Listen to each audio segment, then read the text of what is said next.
Well, friends, without fail, today's an exciting day. We're going to be doing a walk around of our first harvest.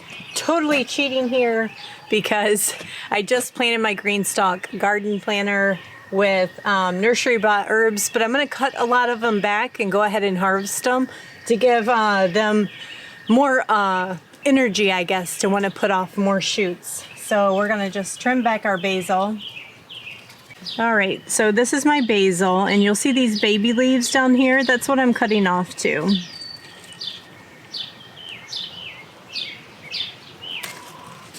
Same here.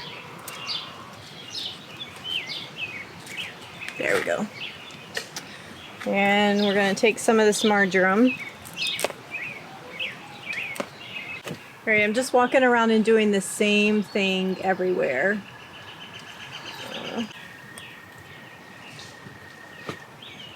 Take some, I'm grabbing some oregano back here. It's one of the struggles that I have naturally as a gardener. I don't think often enough, and every year I get better and better about harvesting my herbs more frequently. When I first started gardening, for some reason, I waited till fall and then cut all my herbs back. And I realized over time, I wasn't getting the most out of what my plants had to offer. So this year, I'm just not going to be doing that. I'm going to try to make it a habit of at least once a week coming out and harvesting a little bit off my herbs and using those throughout the week for our cooking. Okay, that's not bad for not doing anything really, but letting it get it rained on, planting some nursery herbs, and now we have a wonderful bowl of herbs for this week's dinners.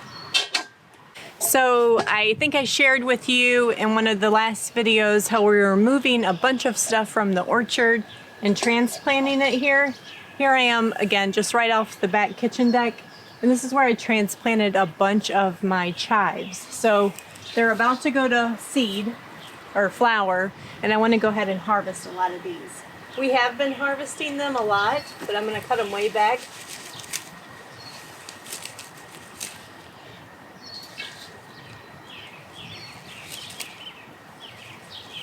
And maybe we'll make some fresh chive dressing. We put out a video last fall with our fall harvest of chives on our chive dressing.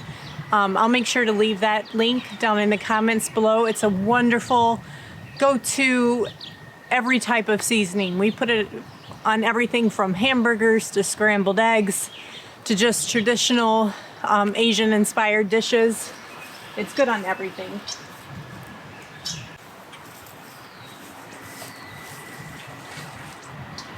All right, look at that lovely bowl of chives.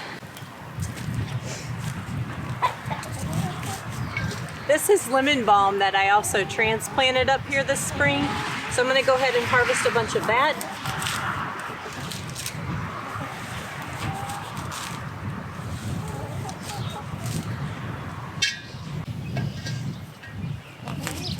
I wish you guys could smell this. Oh, it smells amazing. Hey, I got myself my own pocket knife this year for harvesting and stuff. Who wants to bet that I won't have it in like 3 weeks because I will have lost it?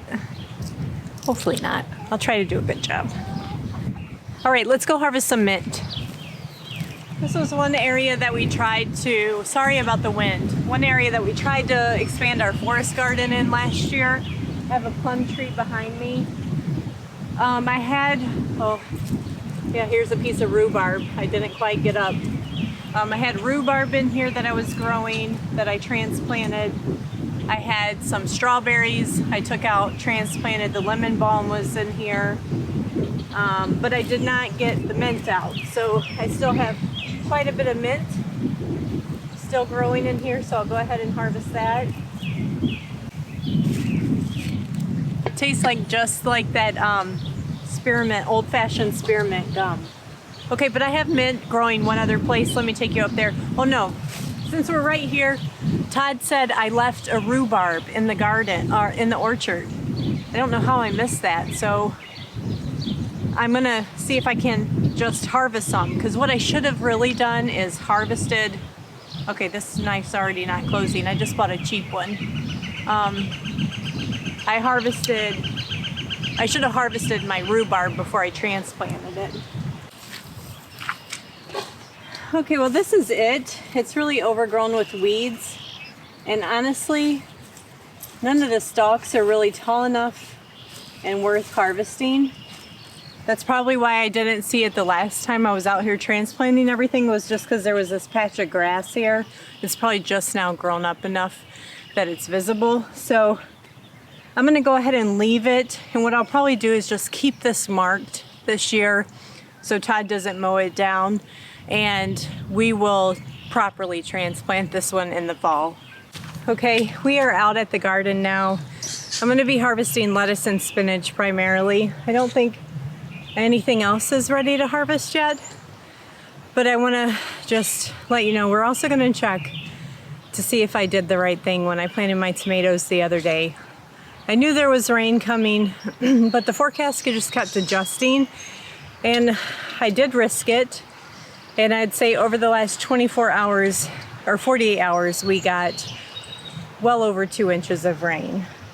Todd did send me a Snapchat last night when he came out to just check everything like he does every night. And he walked out here to the garden, and this is what it looked like.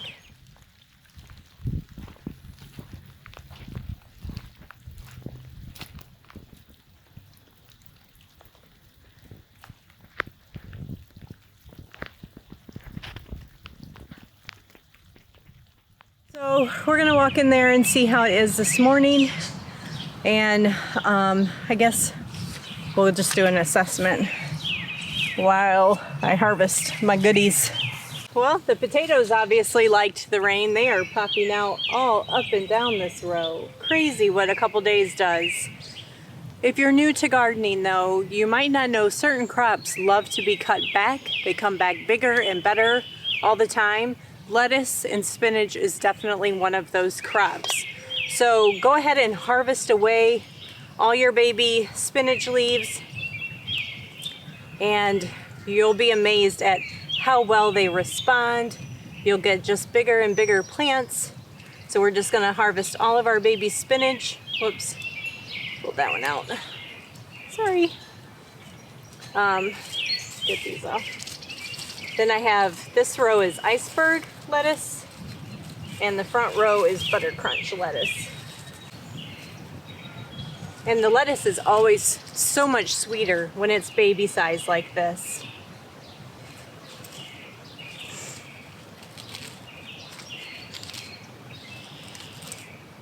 If you missed my planting video, a lot of people do this, but a lot of people don't, and I'm always curious the decision not to.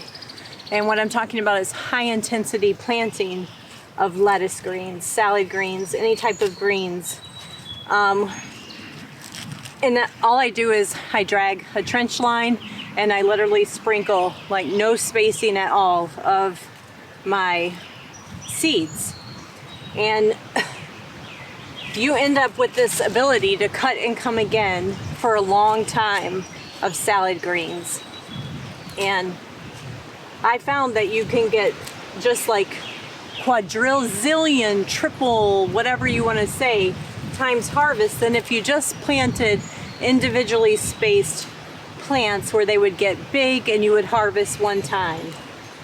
So if you're not doing that, I'd encourage you to just at least experiment with it one time and see if you enjoy that method.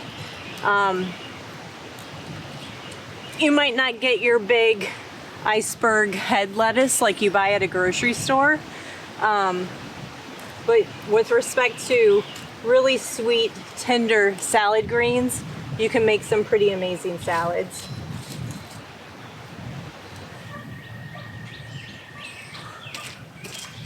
Okay, how does that look, guys? That's awesome. They need a good washing after all that rain, but I'm very, very happy with our first harvest. All right, I'm gonna do the same thing with my spinach here.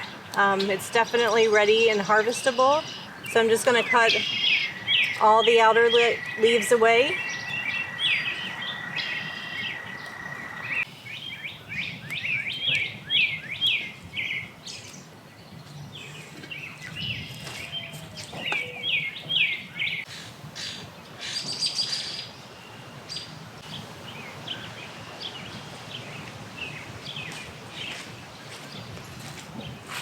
All right, well that is quite the spinach harvest. All of this half is spinach. There is some baby kale, but I think I'm gonna let it go just a few more days at the end of the bed. Well, let's go down and let's take a look. Maybe we'll harvest some.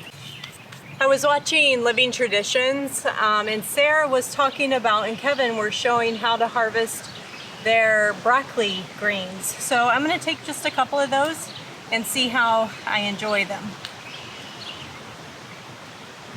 And here's some decent baby kale, so we'll take those. I definitely like smaller kale in my salads than larger kale. To me, once it gets too big, it's a little bitter for what I enjoy.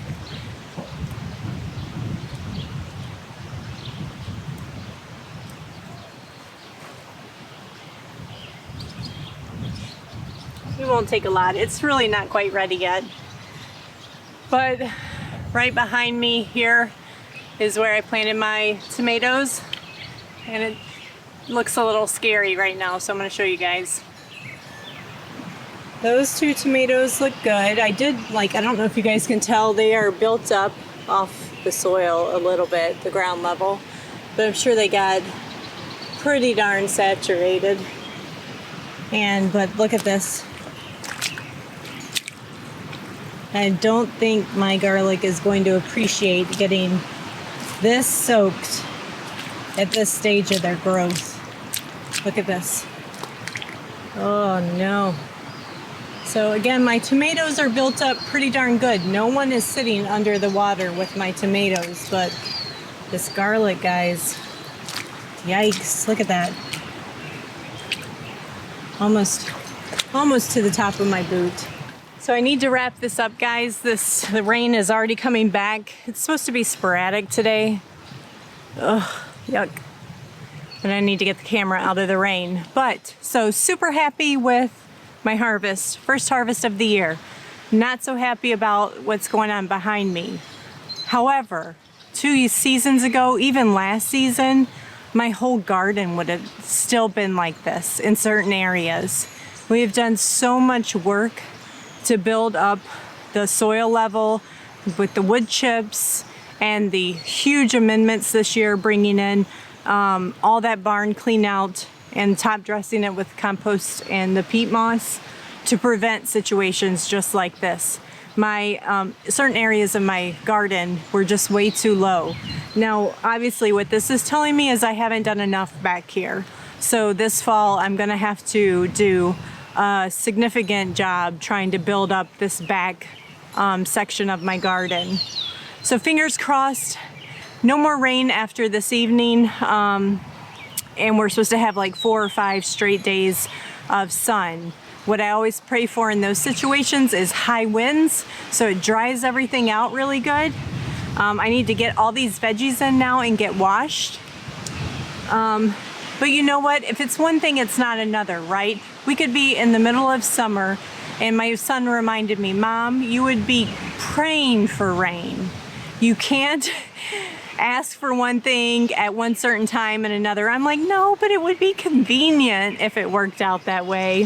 So we're just gonna take everything with a certain amount of blessing that comes with it. This is incredible waterings, not the heat of that my spring crops can't handle. And it's just gonna get everything the right kickstart, hopefully, that it needs. My carrots are taking off because of it. My strawberries need this rain. So, whew, that wind's picking up. Thanks guys for watching, and I'll talk to you later. Whew, I forgot, I have one more spot of mint I need to grab.